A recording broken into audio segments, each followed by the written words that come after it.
विद्यार्थी मित्रांनो, या ठिकाणी जो आपला 15th लेसन आहे एरिया, यामधली फर्स्ट एक्सरसाइज झालेली आहे. लिंक डिस्क्रिप्शन बॉक्समध्ये देण्यात आलेली आहे. त्याचबरोबर 15.2 मधील फर्स्ट सेकंड हा एका व्हिडिओमध्ये देण्यात आलेला आहे आणि त्याचबरोबर थर्ड क्वेश्चन हा सुद्धा झालेला आहे. आता शेवटचा आणि फोर्थ क्वेश्चन या ठिकाणी क्वेश्चन दिलेला आहे, तो क्वेश्चन वाचून दाखवतोय. If length of a diagonal of a rhombus is 30 cm and its area is 240 square centimeter, find its perimeter. तर तुम्हाला काय फाइंड करायचे? पेरिमीटर फाइंड करायचं आहे. गिवन डाटा मी शॉर्ट फॉर्म मध्ये या ठिकाणी लिहिलेला आहे. त्या ठिकाणी डायगोनल्स एक डायगोनल्स दिले आहे तुम्हाला, ती म्हणजे किती आहे? 30 सेंटीमीटर आणि एरिया सुद्धा दिलेला आहे, तो म्हणजे 240 सेंटीमीटर. त्यावर तुम्हाला काय फाइंड करायचं? पेरिमीटर फाइंड करायचं. तर सुरुवातीला या ठिकाणी आपण रोम्बोची फिगर या ठिकाणी ड्रॉ करून घेणार आहोत. रोम्बोज म्हणजे काय विद्यार्थी मित्रांनो? समभुज चौकोन. ओके, समभुज चौकोन म्हणजेच काय की या ठिकाणी चारही बाजू कशा असल्या पाहिजेत? समान असल्या पाहिजेत आणि त्याचबरोबर चारही बाजू समान असल्यानंतर जे काही डायगोनल्स आहेत एकमेकांना कशा असले पाहिजेत? परपेंडिक्युलर असले पाहिजेत. ओके, या ठिकाणी नाव टाकून घेऊ ए, बी, सी आणि डी आणि ज्या ठिकाणी डायगोनल्स परपेंडिक्युलर होतात त्या पॉइंटला आपण नाव देऊया ओ. तर या ठिकाणी सुरुवातीला विद्यार्थी मित्रांनो आपल्याला काय केलेलं आहे? एका डायगोनलची लांबी दिली आहे, ती म्हणजे किती? 30 सेंटीमीटर. या ठिकाणी समजा length AC is equal to किती आहे? 30 सेंटीमीटर. तर आपल्याला AC ची लेंथ माहिती, तर आपल्याला कोणाची लेंथ फाइंड करायची? लेंथ ऑफ BD ची लेंथ सुरुवातीला काय करायची? फाइंड करायची. ओके, मग आपल्याला काय या ठिकाणी जो काही फॉर्म्युला आहे तो फॉर्म्युला आपल्याला माहिती. The area of a rhombus, the area of a rhombus is equal to 1/2 into product of its diagonals. Product of its diagonals. Okay, या ठिकाणी सुरुवातीला विद्यार्थी मित्रांनो आपल्याला एरिया हा दिलेला आहे. एरिया किती आहे? 240. 1/2 ला 1/2 into product of its diagonals म्हणजे या ठिकाणी जो काही प्रोडक्ट आहे, तर या ठिकाणी आपण सुरुवातीला नाव लिहून घेऊया. एक डायगोनल्स आहे AC आणि सेकंड डायगोनल्स आहे BD. त्यानंतर 240 ॲज इट इज 1/2 ला 1/2 या ठिकाणी AC ची मेजरमेंट आपल्याला दिलेली आहे, ती म्हणजे 30 आणि BD ची मात्र मेजरमेंट आपल्याला काय करायची? या ठिकाणी फाइंड करायची. ओके, या ठिकाणी BD ची लेंथ आपल्याला फाइंड करत असताना काय करायचंय? BD इज इक्वल टू या ठिकाणी 240 इंटू 240 इंटू 2 डिवाइड बाय 30. कारण की या 1/2 चा रेसिप्रोकल खाली संख्या वरची संख्या खाली. या ठिकाणी BD इज इक्वल टू हा 0 कट 3 1 जा 3 3 8 जा 24 मीन्स 8 इंटू 2 8 2 जा 16 सेंटीमीटर. या ठिकाणी आपल्याला सेकंड स्लो डायगोनलची लांबी भेटली आहे, ती म्हणजे किती?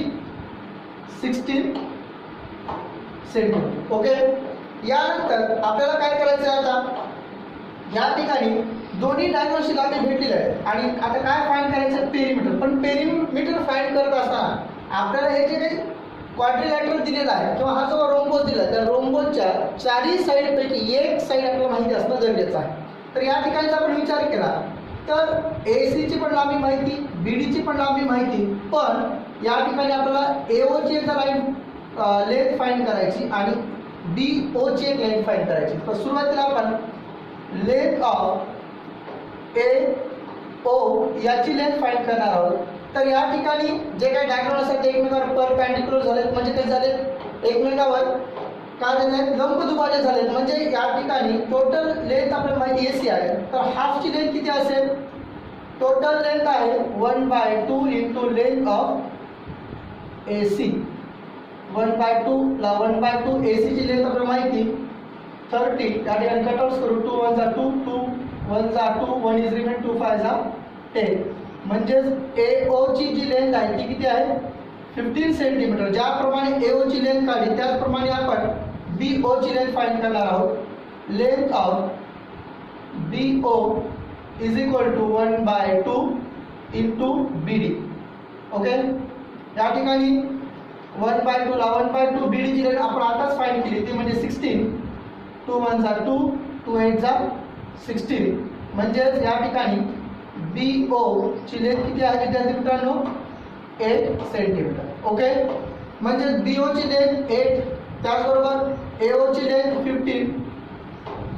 त्यानंतर आपल्याला असं लक्षात येईल की ट्रायंगल AOB हा कोणता आहे? Right angle triangle. कसा आहे? Right angle triangle. मग राईट अँगल ट्रायंगल असताना आपल्याला असं लक्षात येतं की बेस माहिती, हाईट माहिती, काय फाइंड करायचं तर या ठिकाणी काय फाइंड करायचं आहे? हायपोटेनस फाइंड करायचं. मग हायपोटेनस फाइंड करत असताना according to Pythagoras theorem, okay, Pythagoras theorem,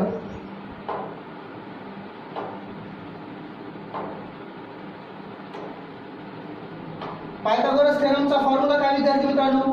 hypotenuse square is equal to base square plus height square. Okay, आता हायपोटेनस म्हणजे कोण आहे? AB चा स्क्वेअर. बेस म्हणजे कोण आहे? 8 चा स्क्वेअर. सॉरी, बेसचे आपण नाव लिहून घेऊ.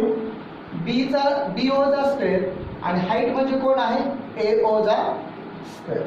ओके, AB चा स्क्वेअर आपल्याला या ठिकाणी फाइंड करायचं आहे. AB स्क्वेअरला AB स्क्वेअर, BO चा स्क्वेअर माहित आहे 8 चा स्क्वेअर, आणि AO म्हणजे कोण आहे? 15 चा स्क्वेअर. ओके, AB चा स्क्वेअर इज इक्वल टू 8 चा स्क्वेअर किती आहे विद्यार्थी मित्रांनो? 64, आणि 15 चा स्क्वेअर किती आहे? 225.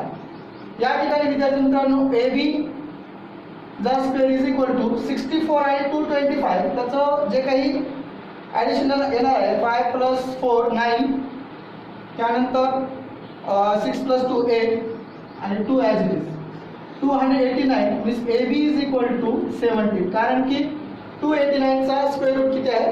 70 आहे. म्हणजेच AB किती आहे? 70.